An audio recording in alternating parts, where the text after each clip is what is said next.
শপথের পরে কাজের ময়দানে নেমে পড়লেন বিধাননগর বিধানসভা কেন্দ্রের নবনির্বাচিত বিধায়ক শারদত্ত মুখোপাধ্যায়। সোমবার সকাল থেকেই এলাকার সরকারি হাসপাতাল এবং পুর নিগমে ম্যারাথন পরিদর্শন করেন তিনি।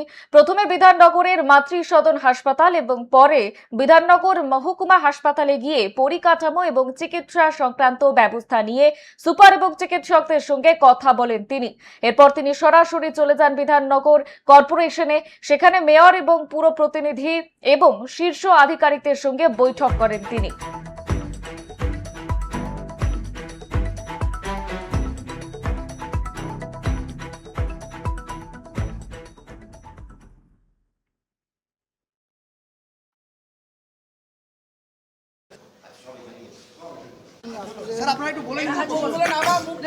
আচ্ছা, প্রথম কথা বলে নিই যে আমার সঙ্গে আমাদের বিধাননগর মিউনিসিপ্যাল কর্পোরেশনের মেয়র কৃষ্ণাদি রয়েছেন, আমার বাঁদিকে রয়েছেন পীযূষ। G+ গ্যাপ নিয়েছি, যত সত্তর রাস্তা তো সারানোর কাজ মেরামতি শুরু করতে হবে।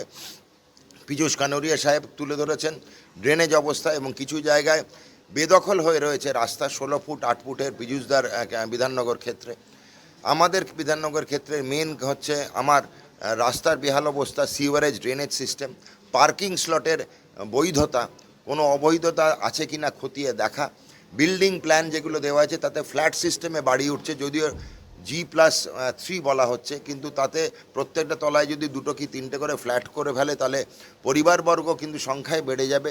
তার কি নীতি হওয়া উচিত সেই নিয়ে খতিয়ে দেখতে বলেছি। আর বলা হয়েছে বিধাননগর মাতৃসদন, আজকে সবাই সাংবাদিকরা জানেন, সকালে আমি সেখানে গেছিলাম, গিয়ে বেহাল অবস্থা দেখে এসেছি। আমি মেয়র ম্যাডামকে অ্যাপ্রাইজ করেছি কি বাজে অবস্থা রয়েছে।